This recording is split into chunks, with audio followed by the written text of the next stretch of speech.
especial en la provincia de Santa Fe, donde inició la Convención Constituyente. No soy Virginia Rocchetti, está claro.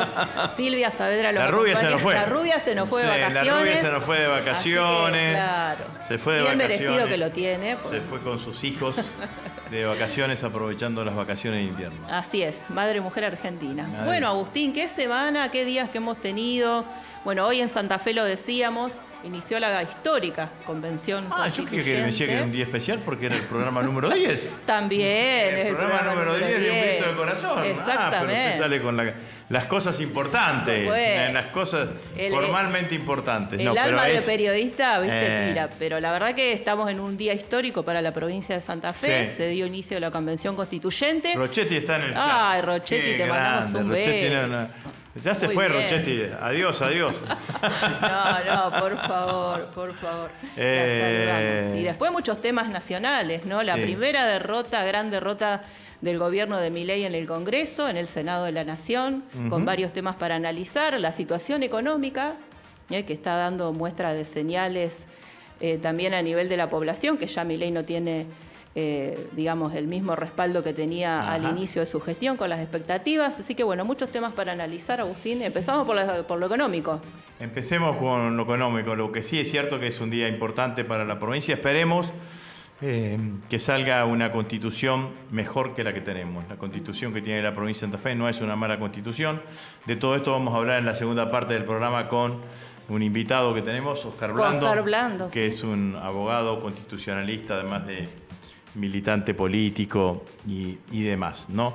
Pero a mí me sorprendió una noticia que en el medio de la vorágine de todas las noticias pasó desapercibida. Es más, se conoció un poco porque Milei se había quejado y había tratado de descalificar a la noticia, pero la noticia es una encuesta que hace la encuestadora Atlas Intel.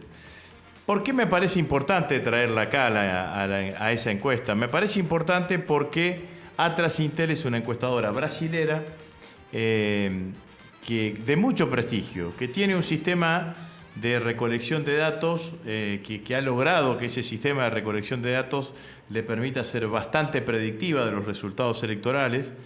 Es un sistema de recolección de datos online, tipo random, digamos, ¿no? Y ir yendo a buscar las proporciones de sexo, género, de género y de proporciones etarias, digamos, ¿no? En esa encuesta, que es la que vamos a ver en un instante en pantalla, le preguntaron, para reafirmar lo de Atlas Intel, acertaron las elecciones del 2020 y del 2024 de Estados Unidos, y acertaron en el 2020 cuando ganó Biden, y acertaron en el 2024 cuando ganó Trump. Y tuvieron aciertos también cuando en las elecciones en la Argentina en el 2019 y las dos elecciones que tuvimos en el 2023. Fueron de los pocos que pronosticaron una diferencia así de importante en la primera vuelta a favor de la fórmula que yo integraba con Sergio Massa, y después fueron de los primeros que dijeron que en la segunda vuelta ganaba Milei. Tuvieron aciertos en Colombia, en Chile, así que es una encuestadora alejada de estar signada por alguna pertenencia, alguna adhesión o alguna simpatía con algún espacio político. Lejos de ser Giacobbe, digamos, ¿no? Que mide todo a favor de los libertarios y de la derecha. Es una encuestadora de prestigio. Bueno, esa encuestadora de prestigio, Atlas Intel, brasilera, ella lo que le preguntó a los argentinos es: ¿cómo evaluás la situación de trabajo, de situación económica en la Argentina, en el mercado del trabajo y de tu familia en este momento? Los argentinos contestaron que el 67% en la situación de la economía argentina era mala, y el 62% contó que su familia, la situación de su familia estaba mal. En el primer caso, 17% que estaba bien, en el segundo caso 16% de la familia, una diferencia de 50 puntos porcentuales en la situación de la economía argentina y de 46 puntos porcentuales en la situación de la familia de los argentinos. Es un dato catastrófico, Silvia, porque la realidad es que después vos ves las encuestadoras de nuestro país y muchos dicen que la adhesión que sigue teniendo el presidente Milei, que el presidente Milei va a ganar por lejos las elecciones parlamentarias, las elecciones intermedias de este año. Y cuando uno recorre, no solamente en términos políticos, cuando va y visita un barrio, visita alguna localidad, sino que lo que le pasa a sus relaciones familiares, de amistad y demás, todo el mundo está crítico con la situación económica. Todo el mundo dice, no, la inflación que dicen no es la inflación que yo siento, la plata no me alcanza, me estoy endeudando, saco crédito, la tarjeta de crédito. Entonces, la primera vez que yo veo que hay una encuesta de estas características, del prestigio que tiene Atlas Intel, que está describiendo la situación económica de la Argentina de la manera que yo creo que mayoritariamente uno la percibe, ¿no? Entonces ahí me parece que es un dato que vale la pena tener en cuenta, sobre todo porque, también para que lo vean los colegas periodistas, digamos, ¿no? Nosotros que somos periodistas independientes, porque la verdad es que muchas veces yo me encuentro con que un propio periodista me dice, bueno, pero ¿cómo puede ser usted que critica tanto y que Milei esté tan bien en las encuestas? Bueno, prestémosle atención a esto, porque la encuesta es lapidaria para el gobierno. El 67% de los argentinos piensa que la economía del país está mal, y el 62% piensa que la economía... No piensa, sí, reafirma que su economía familiar es mala. Entonces a mí me parece que vale la pena claramente tener en cuenta esto porque si no hay un relato, como se dice ahora, un mainstream, sí, un relato hegemónico que dice Milei está bien, pero la oposición está mal, hay que ver, pim pum pam, que no se condice con lo que sucede en el conjunto de la realidad. Yo te decía, Agustín, que bueno, había estado revisando esa encuesta y me llamó la atención otra de las placas y otro de los datos, que era sobre las expectativas económicas. ¿Qué opinaba, las personas encuestadas y sus familias de cómo se veían de acá 6 meses para adelante? Sí. Y con respecto a la situación económica en particular, el 46% dice que va a empeorar. Con respecto al mercado de trabajo, que se están perdiendo muchos puestos de trabajo en la Argentina, el 50% lo ve complicado. Y con respecto a la situación de la familia, el 45% también piensa que va a empeorar. O sea, casi la mitad de los encuestados y un poquito más, con pocas expectativas para adelante. Lo que hay que decir que en todas las encuestas siempre aparece que cuando se miden las expectativas de acá hacia adelante, siempre hay una mirada más positiva, sí, que es lo que se dice en la realidad. Por eso esta encuesta, la primera placa que dijimos es lo que marca hoy, digamos, ¿no? Cuando uno dice, ¿cómo voy a estar de acá dentro de 6 meses? Bueno, voy a estar mejor, porque uno siempre cree que las cosas se van a mejorar, que van a estar... no está diciendo eso, ¿eh? Sí, bueno, pero dice que solamente el 46% cree que va a seguir estando mal, digamos, cuando el 67% dice estoy mal, digamos. Sí, y ¿no? Más allá de los números, la realidad, porque uno recorre el espinel de la provincia de Santa Fe y se encuentra con conflictos laborales en empresas importantes. Basali, empresa emblemática en la provincia de Santa Fe de la agroindustria en la localidad de Firmat, no pagó aguinaldo, pagó solamente el 35% de los sueldos. La semana pasada veíamos ese que se hizo el pícaro en Rafaela, que fabrica caramelos y que puso los caramelos, inventó los caramelos No hay plata. Exactamente. No hay un plata cuando Milei decía tenía esa respuesta, bueno, estaba también suspendiendo. Claramente que empiezan a haber indicadores cada vez más elocuentes de todo lo que significa la situación económica. Yo creo que este tema del desempleo se va a ir notando cada vez más, digamos. Y un informe en Rosario, que no recuerdo ahora la cifra, pero sobre la cantidad de locales comerciales que dejan de alquilarse, y esos son puestos de trabajo también que se van perdiendo. Sí, un indicador claro de cómo está retraído el consumo, ¿no? Porque la verdad que el consumo no aumentó ni siquiera en estas fechas como el día del padre, como las vacaciones de julio. Digamos, el consumo no se vio llevado, no se vio aumentado. El dato mentiroso de que no hay inflación, de que los alimentos no suben.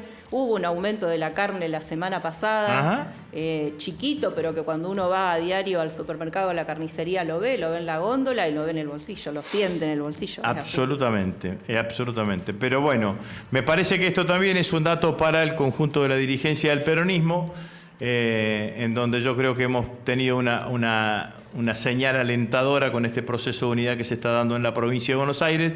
Yo creo que si el peronismo es capaz de interpretar a todos aquellos argentinos que están decepcionados con Milei y de generar una nueva esperanza, una nueva expectativa, como dijo Cristina, de generar la posibilidad de representarlos, vamos a hacer una excelente elección en octubre y le vamos a ganar al oficialismo en la Argentina para ir al Congreso de la Nación a ponerle freno a Milei y ayudar a los compañeros que la verdad que este jueves en el Senado de la Nación se tomaron una cantidad de decisiones que fueron un golpe bastante importante para el gobierno nacional. Se preveía lo que iba a suceder en el Senado, fundamentalmente cuando el día miércoles 9 de julio el presidente tuvo que suspender su ida a Tucumán buscando la pueril excusa del clima, cuando no fue así. Lo cierto es lo que iba a suceder en Tucumán, que el presidente no iba a estar acompañado por los gobernadores.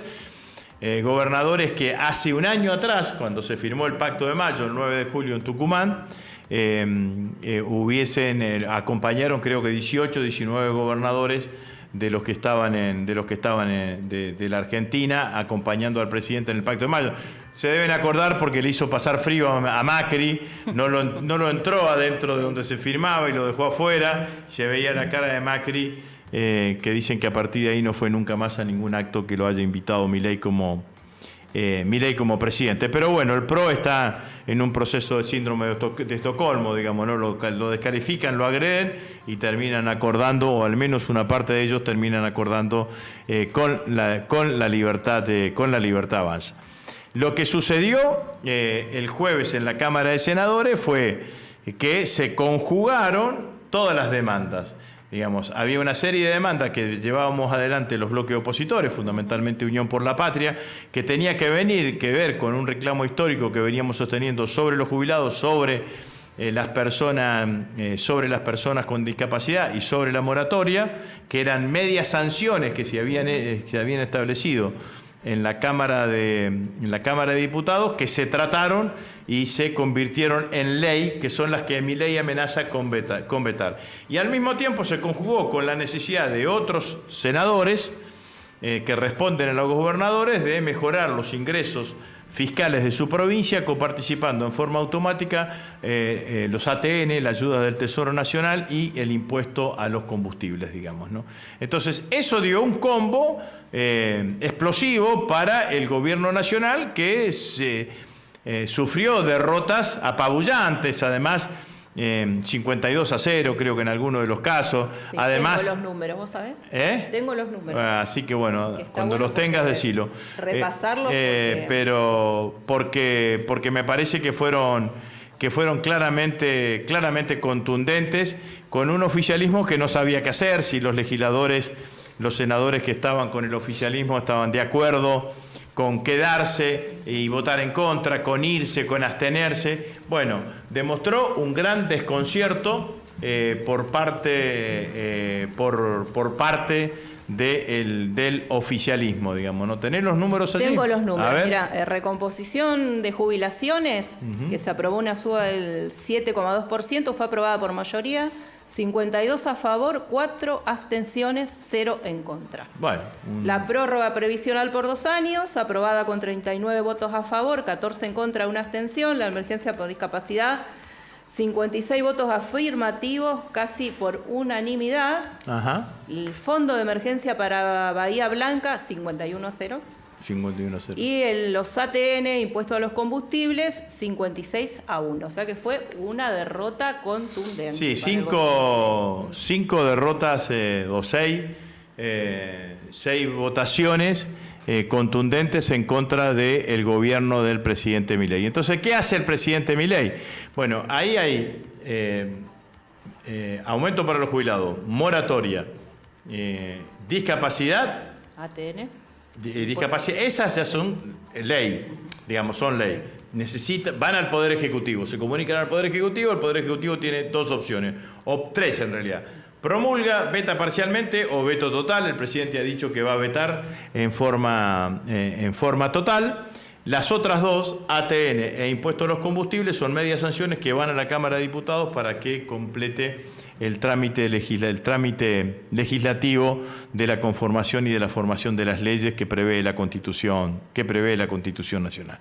Ahora, ¿qué pasó después, digamos, ¿no? Ante esta derrota parlamentaria contundente por parte del presidente Milei? Lo que pasa es que salen a la calle los que ellos llaman su grupo de tareas, fundamentalmente estos imbéciles que están escondidos detrás de un micrófono, como el Gordo Dan, como Fran Fijap, y como el trampista, algún otro más, que salieron a plantear que había que derrumbar el Congreso, incendiar el Congreso. Bueno, digamos, Trump tomó el Capitolio, Bolsonaro quiso hacer lo mismo en Brasilia. Fíjate vos, salto a otro tema, digamos, ¿no?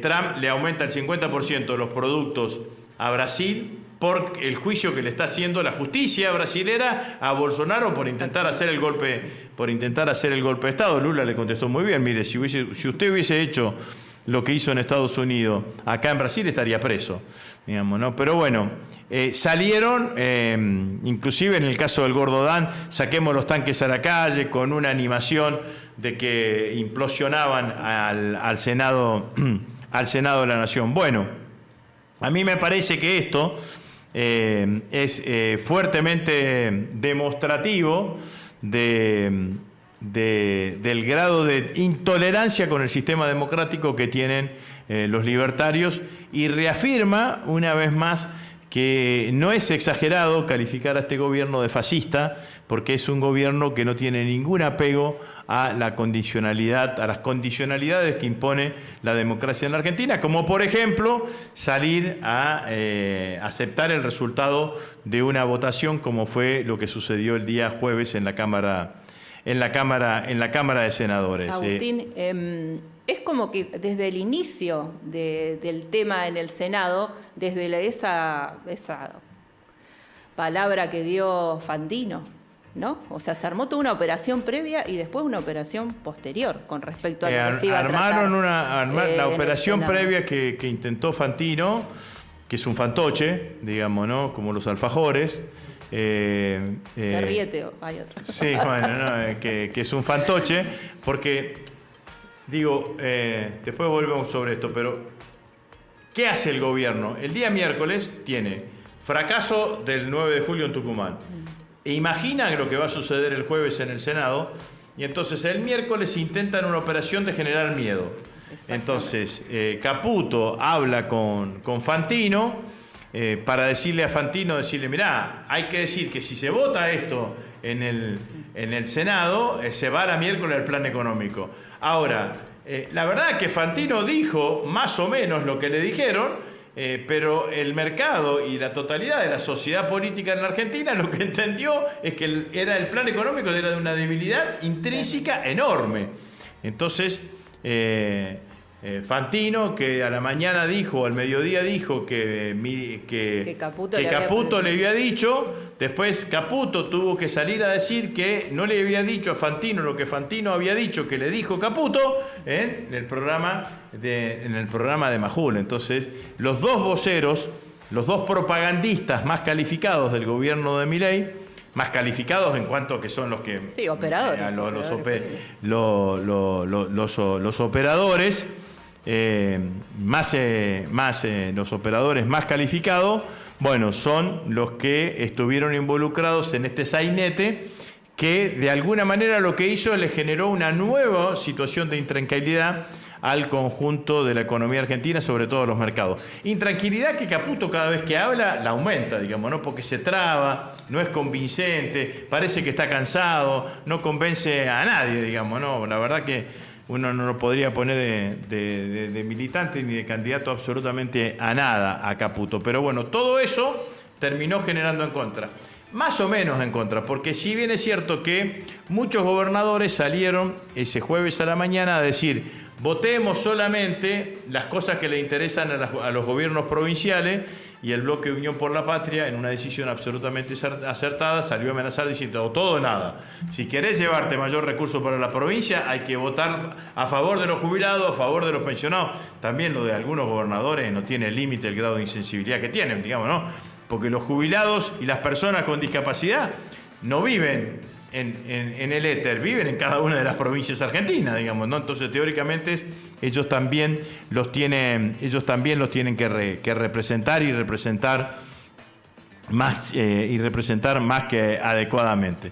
Ahora, volviendo a los personajes estos, que son guapitos, vuelvo a decir, detrás de un streaming o detrás de un programa o detrás de un micrófono, ya le llovieron las denuncias correspondientes por violación al artículo 36 de la Constitución Nacional, que es el artículo que establece como delito aquel que instigase contra las instituciones de la democracia o contra la democracia. Y también creo yo que incumplen, vos te debes acordar, Silvia, con aquella ley que se sancionó al principio de los años de la democracia, que era la ley de defensa, de la ley de defensa de la democracia. Y yo espero que los fiscales actúen, porque acá el que te invita a dar un golpe de Estado sigue con su streaming vivito y coleando sin ningún tipo de problema.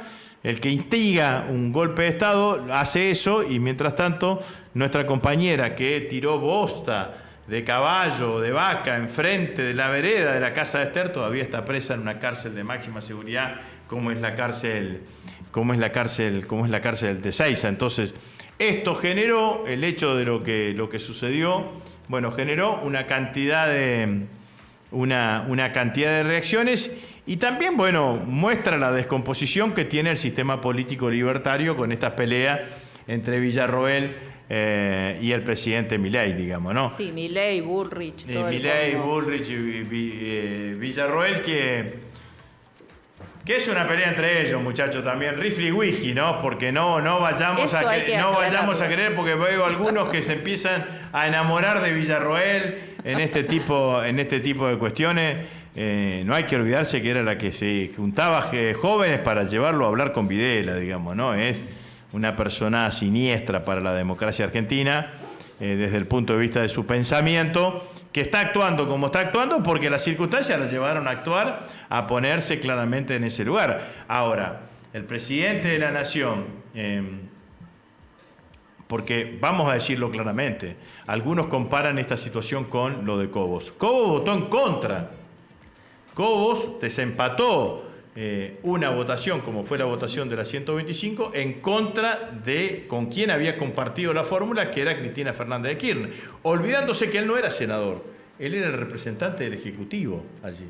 Entonces, cuando la Constitución Nacional le da al vicepresidente la posibilidad de desempate, lo que le está dando es una chance más, pensando en la gobernabilidad, a quien gobierna. Entonces, no es la misma situación. La situación es otra, porque están enfrentados Milei y Villarroel desde un inicio. Desde el mismo inicio, acuérdate que en la campaña Milei decía que le iba a dar el área de defensa y el área de seguridad a Villarroel, que él no sabía nada de esos temas, y se lo dio a Bullrich, y a Petri. Por eso Bullrich es la que sale fundamentalmente a cruzarla a Victoria Villarroel. En esto también, ¿no? Porque el otro día también leía de algunos comunicadores que están cercanos a nosotros, digamos, ¿no? Que tienen una mirada cercana a nosotros, pero que tienen la tentación permanentemente de ser políticamente correctos, que decían que comparaban este tiempo de Milei con el kirchnerismo. Fundamentalmente esta denuncia con el intento de romper la institucionalidad, el intento de golpe de Estado y demás. La verdad es que nosotros en el único momento que dijimos que se había generado un clima destituyente fue con la 125. Sí. Y no lo dijimos inventándolo, se había generado, digamos, ¿no? Si no, basta recordar aquella entrevista de Biolcati con Mariano Grondona, en donde Mariano Grondona le dice, y vamos a tener que esperar 2 años y medio más para que, con esta vicepresidenta. Bueno, pero está Cobos ahí. Y yo era presidente del bloque de diputados. Venían diputados a hablar conmigo y me decían, che, mirá que yo no estoy en el golpe. Entonces, como diciéndome, legitimaban que había otros que sí estaban. Entonces, la verdad es que me parece que vale la pena analizar con mayor profundidad, digamos, ¿no? los procesos políticos. El grado de deterioro del presidente Milei es fundamentalmente el grado de deterioro de un presidente que no tiene equipo político, que no tiene capacidad de gestión y que lo sostiene fundamentalmente son los grandes grupos económicos y el apoyo internacional que le da el presidente Trump y la plata del Fondo Monetario Internacional, que es lo que lo ha sostenido durante todo este tiempo, más allá del blanqueo y ese tipo de cuestiones, digamos, ¿no? Hoy el tipo de cambio ya está en 1.300. Milei, acuérdense, porque si no nos olvidamos, ¿no? Cuando se hizo el acuerdo con el Fondo Monetario Internacional y se pasó de un dólar tipo de cambio fijo a la flotación entre bandas, Milei dijo que para esta altura el dólar iba a estar a 600 y está en 1.300. Entonces, algo no está ocurriendo de acuerdo al plan, como dicen ellos. No, algo no está ocurriendo de acuerdo al plan y siguen sosteniendo un tipo de cambio artificialmente bajo solamente para tratar de llegar a las elecciones con un índice de inflación bajo porque entienden que de esa manera pueden tener una mejor performance electoral. Así es, Agustín. Bueno, varios temas. Es importante que la última parte donde hablas de Villarroel, ¿no? Porque hay como un encantamiento, una tendencia a enamorarse de Villarroel, a justificarla de alguna manera, y es peligroso. No, bueno, me parece que, digamos, yo no digo que vean los debates, pero acuérdense las cosas que dijo Villarroel de Estela de Carlotto, listo. Digamos, ¿no? Villarroel visitaba asiduamente en su lugar de detención, que fue Ezeiza y fue Campo de Mayo también, al llamado Loco González. El Loco González es los que han leído el libro La Llamada de Leila Guerrero, que cuenta la historia de Silvia Layburú. Es el personaje que la violó sistemáticamente a Silvia Layburú, lo cuenta Silvia Layburú ahí, por eso lo decimos, durante toda su prisión. Es más, la sacaban afuera de la ESMA y la violaba él y la esposa de él. Entonces, este es el tipo con el cual dicen que fue el ghostwriter de Villarroel en el primer libro que escribió. En el primer libro que escribió y que tenía una relación de muchísima cercanía, dicho esto, muchísima cercanía con Villarroel. Entonces, una persona que además ha llevado, cuando Videla cumplía arresto domiciliario, llevaba jóvenes a hablar con Videla en la casa de Videla, y que cuando debatió conmigo yo le pregunté, ¿vos querés? Porque habíamos encontrado una foto en donde ella está en una movilización que llevaba adelante Cecilia Pando. Y en esa movilización que llevaba adelante Cecilia Pando era para la libertad de lo que ellos llamaban los presos políticos. Yo le pregunté si ella estaba de acuerdo con la libertad de los genocidas y no contestó. Y la respuesta era muy simple, era que cumplan su condena en la justicia. Entonces, me parece que vuelvo a decir, es una pelea entre Villarroel y Milei, de ellos, de ese bloque de poder. Es como cuando Milei se pelea con Clarín, es de ellos. Digamos, nosotros no tenemos que tomar partido por nadie en ese sentido, porque la verdad, Agustín, es que no tiene ningún sentido.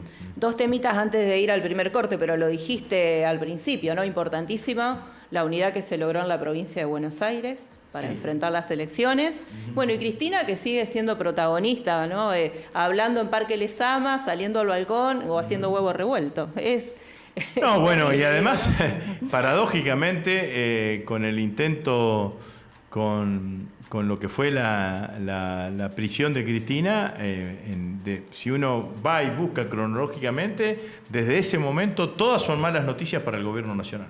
Absolutamente son todas malas noticias para el gobierno nacional. La unidad del peronismo en la provincia de Buenos Aires, como decíamos nosotros, era una condición necesaria, era imprescindible, no nos garantiza el triunfo electoral, pero la división nos llevaba indudablemente a una derrota, y esta posibilidad de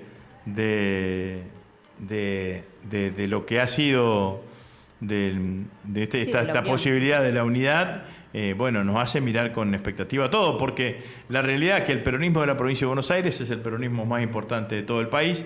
Que haya unidad en el peronismo de la provincia de Buenos Aires derrama de alguna manera en todo el peronismo, en todos los peronismos de todo el país, para encontrar escenarios de unidad, que me parece que es lo que necesitamos fundamentalmente para las próximas elecciones, y poder interpretar fuertemente a ese casi 70% de argentinos que dice que la situación económica es mala, y más o menos en el mismo número dicen que la situación económica de su familia es mala, y nosotros tenemos que ir generando una expectativa distinta, ¿no? Bueno, vamos a leer algunos de los mensajes de la gente que nos sigue todos los lunes. Bueno, le mandamos un saludo a Vir, que nos está siguiendo, no sé, desde algún lugar de Córdoba, entiendo. Le mandamos un beso. A Silvia Vaca, a Adrián Cisterna, que también da su opinión, es uno de los compañeros que siempre nos sigue. Zulma, a Roberto de Luis. Hay que felicitarlo a Adrián, porque ayer hizo una hermosa actividad allí en Villa Gobernador Galvez. Que estuvo nuestra compañera María Laura Nardín, con un grupo de compañeros en una plaza, porque eso es lo que es importante, salir a la calle y no esconderse, en una plaza hablando sobre las irregularidades en el fallo condenatorio para Cristina, y es una de las tantas acciones que estamos llevando adelante detrás de la consigna Cristina libre, Cristina inocente. También hubieron pintadas y pasacalles durante todo este fin de semana aquí en la ciudad de Rosario. Y bueno, nuestros compañeros del Centro Cultural de Alternativa hicieron una nueva peña. Gracias, Eduardo Monti. Una nueva peña que bueno, los chicos de folclore ganaron un premio son un grupo muy reconocido dentro del folclore. Han ganado premios en Cosquín y salieron primeros también ahí en Los Molinos, en una convocatoria que hubo. Y también me parece que los compañeros del Centro Cultural Las Delicias, el 9 de julio, hicieron hubo muchas actividades. Nosotros estuvimos el 9 de julio, primero en la fiesta del asado de la estaca aquí en Ibarlucea, y después en Santa Fe, que los compañeros de la Corriente de Santa Fe hicieron también un guiso de lentejas. Así que con todas estas actividades, o la mayoría de esas, inscripta también dentro de esta visibilidad que queremos darle a la campaña Cristina Inocente, Cristina Libre. Bueno, vamos a hacer el primer corte, y a la vuelta vamos a hablar de la Convención Constituyente, con nuestro invitado Oscar Blando. Bueno, vamos a hacer un cortecito primero. Bueno.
prisión.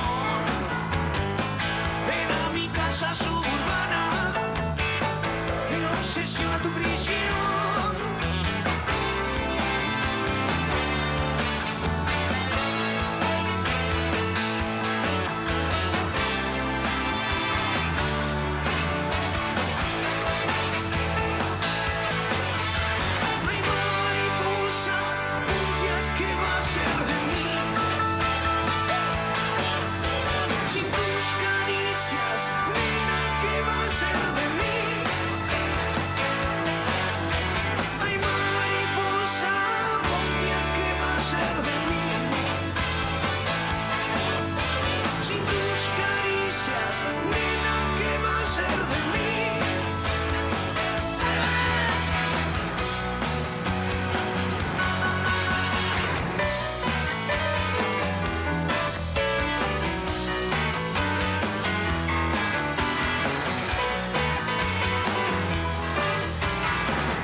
Bueno, seguimos en Un Grito de Corazón, Agustín, con un gran invitado para la fecha, Oscar Blando.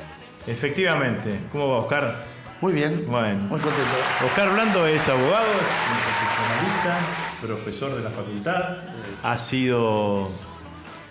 sido legislador provincial por un sector de la democracia progresista que se llamaba el latorrismo. El latorrismo era el sector de la democracia progresista que no estuvo de acuerdo con la posición del partido durante la dictadura militar, que prestó sus hombres a que sean funcionarios de la dictadura. Y tenía un líder en el latorrismo que era Ricardo Molinas. Ajá. Ricardo Molinas, que fue fiscal de investigaciones, fiscal de investigaciones administrativas, fue diputado nacional, había sido diputado nacional en el 63. Sí. Y fue era hijo de Luciano Molina, que fue el gobernador demócrata progresista. Bueno, ¿por qué traigo este pequeño homenaje para Ricardo Molinas? Porque Ricardo Molinas era tío mío. La esposa de Ricardo, Susana, era hermana de mi mamá. Y cuando murió mi viejo, que murió cuando yo era muy chico, que yo tenía 12 años, los esposos de las hermanas mujeres de las hermanas de mi mamá intentaron cumplir lo que no era imposible, que era reemplazarlo a mi viejo, digamos, ¿no? Pero yo me acuerdo que mi viejo murió en el 72. Ese verano del 72 y el 73 yo viví casi todo ese tiempo en la casa de los Molinas, en la calle 1 de Mayo, esa casa que le metieron 2 bombas, la AAA y demás. Claro. Bueno, y ahí sin ninguna duda que la transmisión de la pasión política con que se vivía en ese momento me empezó a ir. De hecho, Ricardo estuvo, la primera vez que asumí como diputado en el año 2005, él estuvo en un palco que habíamos conseguido junto con mi mamá. Así que bueno, periodista también. Sí. Periodista de un programa glorioso histórico de la televisión argentina que era, ¿cómo se llamaba? El Clan. El Clan. Ah, estuvo en el Clan también. Sí. Yo me acuerdo de una parte del Clan. Mirá, empezamos. ¿Tengo un minuto? Sí. Hablar en el micrófono. Yo recién me recibía y él todavía estaba la dictadura. Claro. Y entonces me llamaron a mí, había otro abogado hablando ahí, Raúl Granados. Sí. Entonces me llamaron y me dijeron, mirá... El abuelo del Granados, que hoy es... El Gio. No, es el abuelo. Es el abuelo de Miguel, papá de Pablo. Sí. Exacto. Ambos famosos. El papá de Pablo. Entonces, me llamaron, dice, para venir a hablar un poco de la actualidad, de política. Y yo... más o menos me conocían, y yo me acuerdo, mirá esas cosas que uno dice que... mirá, yo le pongo 2 condiciones. Yo, que no tenía ningún antecedente, le puse 2 condiciones. La condición una era que yo tenía barba y yo no me la iba a sacar. Claro. Era un requerimiento para la época, porque sí. Pero era no, claro. Y la segunda, yo no voy a aplaudir dictaduras. Claro. No, no te pedimos eso. Vos decís lo que vos quieras, por supuesto, ¿sabés que dónde estábamos? Era 80, 81, una cosa todavía. Fue el programa emblemático del advenimiento de la democracia. Todos los candidatos a presidente pasaron por allí. Malvinas.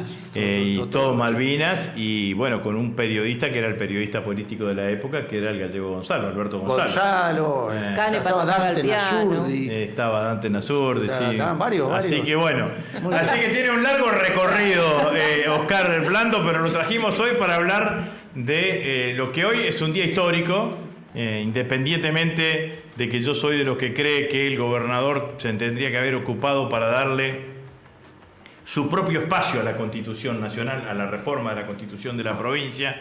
La constituyente va a sesionar entre las elecciones de concejales que acaban de terminar y las elecciones de diputados nacionales. En el medio vamos a estar definiendo las listas de diputados nacionales. Es decir, en ningún momento le dio, por decisión propia del gobernador de la provincia, en ningún momento le dio el lugar de jerarquía que a mi criterio se merecía la Constitución. En lugar de jerarquía decía, bueno, discutamos los santafesinos sobre la Constitución. Tenía un año. Tenía un año. Podría haberlo hecho el año que viene. Podría marzo, el año que viene, que no es un año, sí, que no es un año electoral. Ahora, vamos a reformar una Constitución que es la Constitución del 62. Yo me acuerdo que cuando se empezaron con las reformas de las constituciones provinciales, acá en Santa Fe se decía, tenemos la más nueva de las viejas constituciones. Era una constitución con la impronta del frondicismo, por decirlo de alguna manera. Por la impronta del frondicismo, me acuerdo. El desarrollismo igualitario, no sé cómo sí, algunos llamaron a eso. Era un poco la relación a la constitución de 1947 italiana, que tenía esa impronta. Con un rol del Estado importante.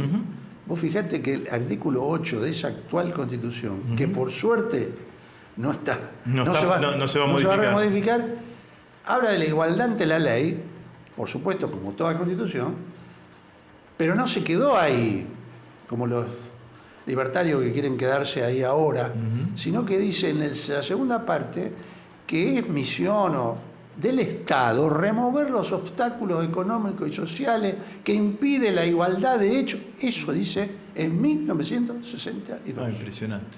Que es lo que se llamaría la desigualdad estructural hoy. Oscar, decime una cosa. Dos cuestiones.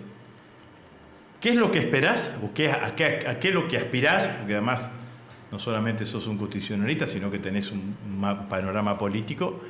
¿Y de qué tenés miedo, digamos, de esta Asamblea Constituyente?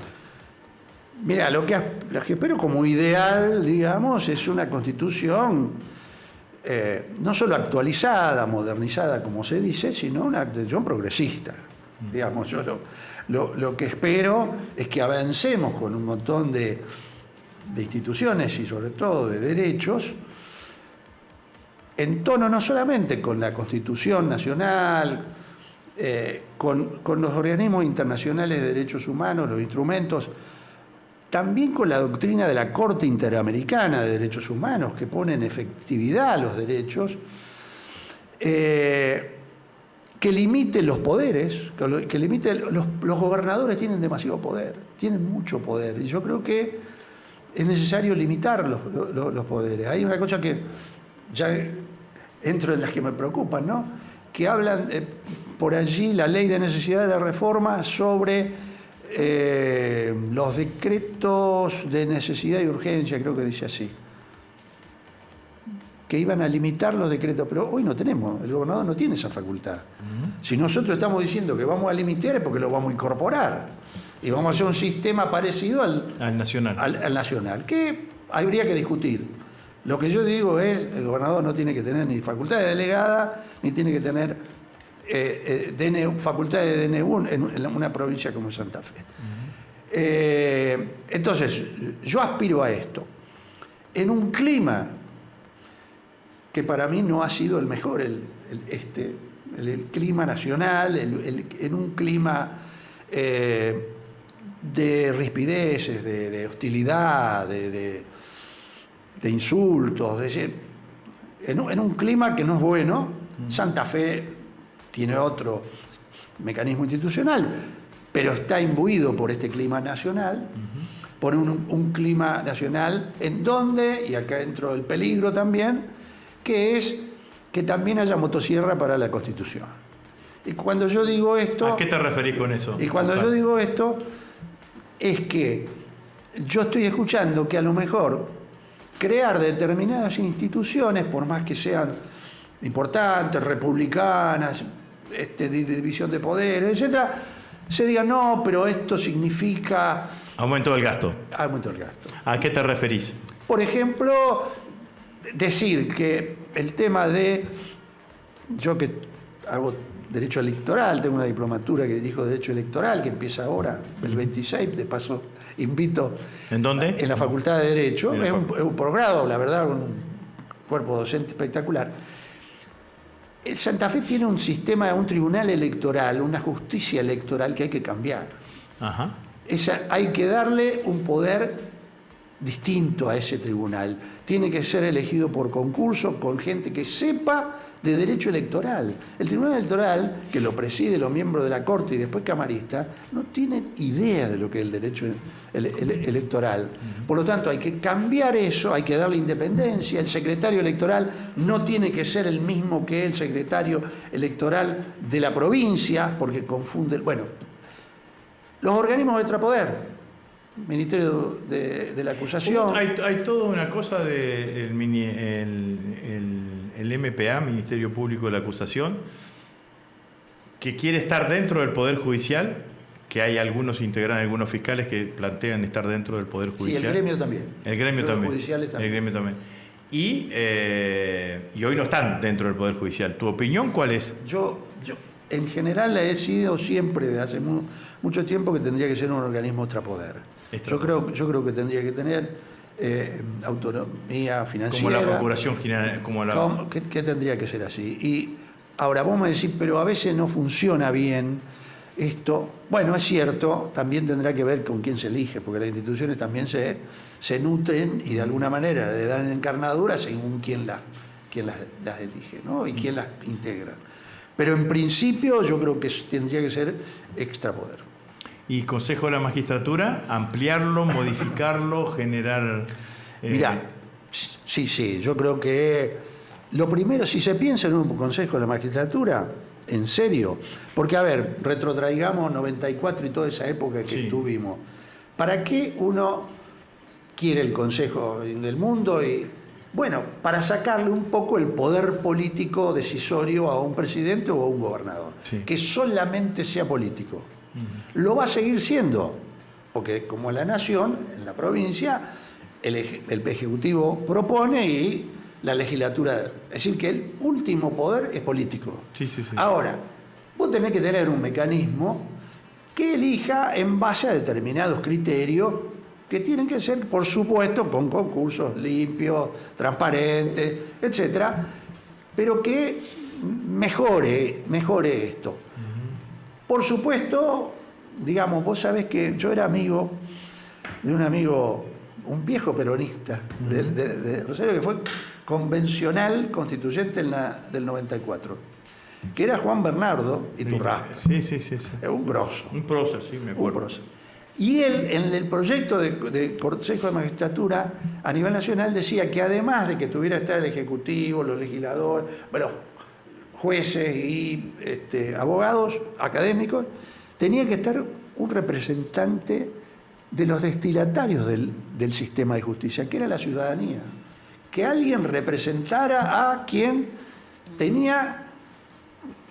que recurría al sistema de justicia, que era el destinatario de toda esta cuestión.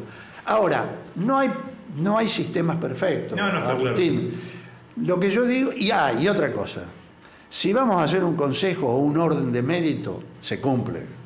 Y no que el gobernador, el que está decimoquinto, lo pone primero, como ha pasado por acá, ¿no? Es decir, esto... No, porque si no, no hagamos el Consejo de la Magistratura o un sistema de designación, sino que volvamos al sistema político tradicional. Pero desde el no conocimiento, ¿modificarías el sistema electoral? ¿Le agregarías cosas? ¿Le sacarías cosas? ¿Mantendrías paso? ¿Mantendrías o sacarías boleta única?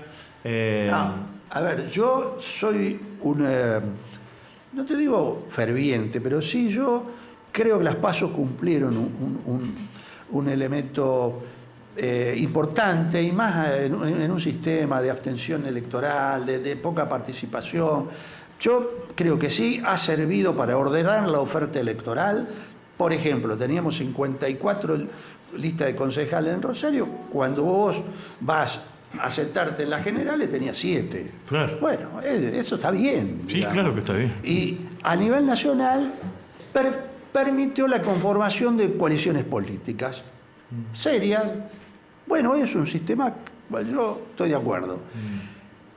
La boleta única, vos sabés que yo estuve en la implementación de la boleta única, que tiene su... Sé que no estás muy de acuerdo con la boleta única, pero quiero decir, No tengo una argumentación constitucional. Sí. Porque los sistemas electorales pueden favorecer o debilitar a los partidos políticos. Sí, a vos decís partir que yo creo que es un sistema, el de la boleta única, al menos la boleta única santafesina, digamos, ¿no? La cordobesa, que te da la opción de la lista completa y demás, es distinta. Me parece que es un sistema que debilita a los partidos, no los termina, digo. Hay sistemas que van en el sentido de fortalecer los partidos y hay sistemas que van en el sentido de debilitar. Sí, yo no tendría problema que el diseño fuera como Córdoba o ahora como Mendoza, que tienen posibilidad. Sí, ahora la nacional va a ser la de Mendoza. La de Mendoza. Entonces digo, bueno, me parece que ese diseño está. Pero en términos electorales, ya te digo, yo modificaría el Tribunal Electoral. Evitaría cuestiones que, a ver, que tienen que ver con seriedad en el tema electoral. Por ejemplo, lo que pasa con la doctora Olivera, y qué sé yo, que se planteó esta cuestión de que no residía y el domicilio. Mire, hay un fallo viejo de la Cámara Nacional Electoral que dice: el que no es elector no puede ser elegible. Vos tenés que ser el lugar. Tenés que estar en el padrón. En el padrón. En el lugar que vos votás, vos podés ser candidato. En el lugar que vos no sos, no tenés que ser candidato. Es así. Bueno, pero nosotros tenemos la constitución nuestra de la provincia que, por ejemplo, para el cargo de diputados y de senadores nacionales, estoy hablando, exige residencia de 2 años previo o haber nacido. O haber nacido. Digamos, ¿no? Que en general todas las constituciones dicen eso. Acá no se ve tanto esto de que estás en Entre Ríos y después sos candidato, pero en Santa Fe, digamos, ¿no? Resulta más difícil, pero en Cava y provincia de Buenos Aires tenés candidatos que están en un lado y en el otro. Totalmente. En la forma, el típico. En forma independiente. Y en estado. Y yo me acuerdo, a ver. Rodríguez Zapatero, me acuerdo que él una vez. Me enteré pues charlando con él, digamos, ¿no? Sí. El que fue jefe de gobierno español. Él había ingresado la primera vez al Parlamento por León y después había sido reelecto por Madrid. Por Madrid. Digamos, ¿no? Entonces, bueno, la provincia de Buenos Aires también está. Vos podés estar en una. Cristina, ¿por qué era de la tercera? No era de la tercera, y sin embargo podía estar. Pero podía ser claramente. Candidato. Ahora, déjame decir algo, porque a lo mejor no tenemos más tiempo. No, dale, tenemos un ratito más. Lo que yo.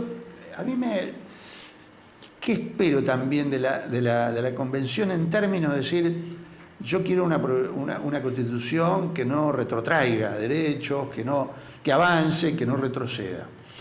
Y uno puede ser, a lo mejor decir, bueno, puede ser pesimista, cómo está conformado y todo. Yo creo que se puede dar alguna transversalidad en la convención. Así como se puede dar una transversalidad conservadora, también se podría llegar a dar una transversalidad más progresista, para decir de alguna manera, en donde haya sectores que se pongan de acuerdo, digamos, en algunas cosas. Te voy a dar un par de ejemplos, digamos, el tema del rol del Estado, el tema de dónde tienen que estar las cajas de jubilaciones, si los servicios son las empresas públicas. Las empresas públicas.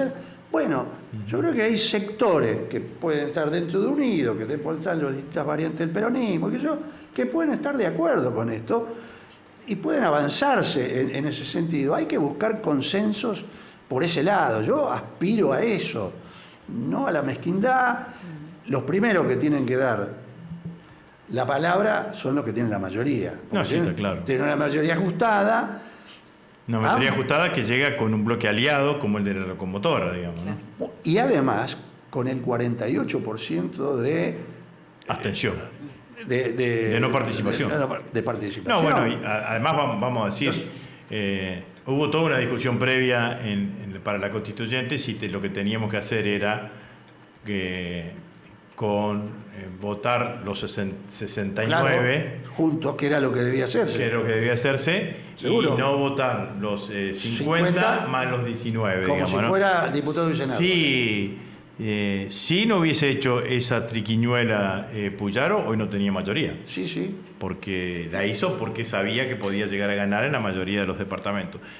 Dos cuestiones. Cámara de Diputados, ¿sistema DONT o seguir manteniendo el sistema de mayoría? Yo sistema DONT. Sistema DONT. Sí, sí. Sí. Yo creo que era otra época, era la época de la inestabilidad política, Claro. que había que dar Gobiernos del la 25%, del 30%. Una cámara tenés tuya, es tuya. Entonces, Pero que además ya la boleta única la desvirtuó, digamos, ¿no? Claro. me sigue dando con la boleta. No, digo, simplemente Entonces, digo, no, pero no es así. Pero bueno, lo que yo digo es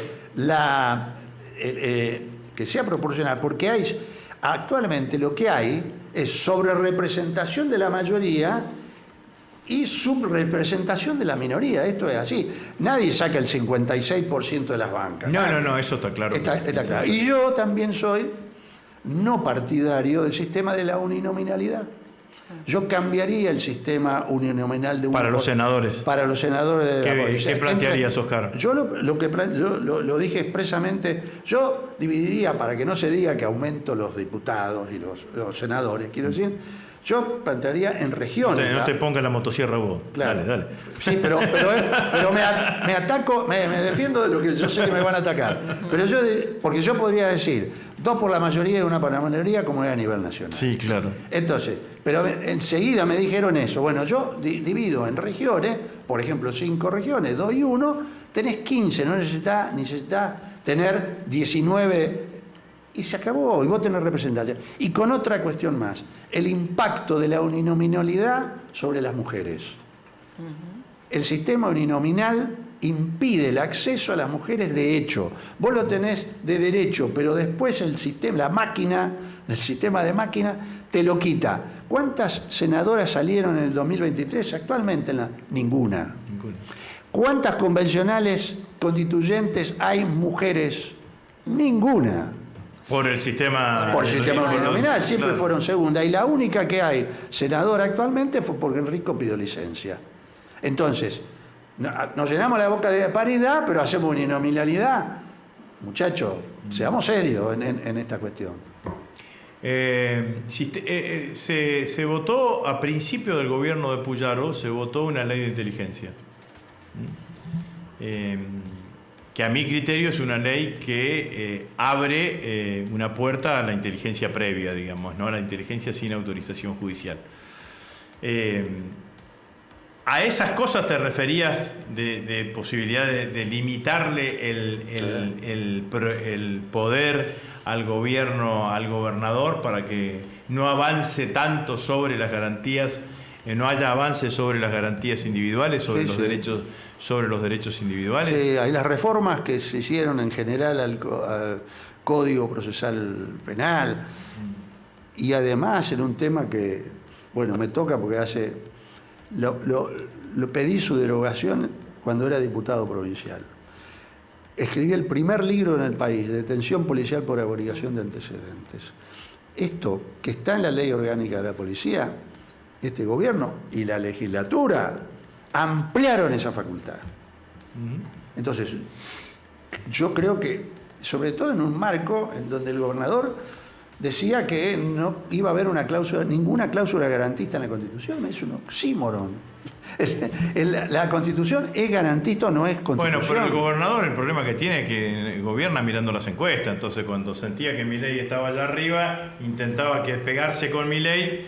Bueno, y ahora no tanto. Por suerte, digamos, esperemos que como decís vos, la motosierra y toda la impronta de ultraderecha que encabezan Milei y Bullrich no caiga sobre la provincia de Santa Fe. Porque la verdad que la provincia de Santa Fe ha tenido vaivenes políticos, pero tiene una cultura política de la cual todos nos vanagloriamos diciendo que tenemos una cultura política de mayor diálogo, de mayor respeto, y me parece que eso hay que seguir sosteniéndolo, digamos, ¿no? Que te diferencia de la provincia en términos generales.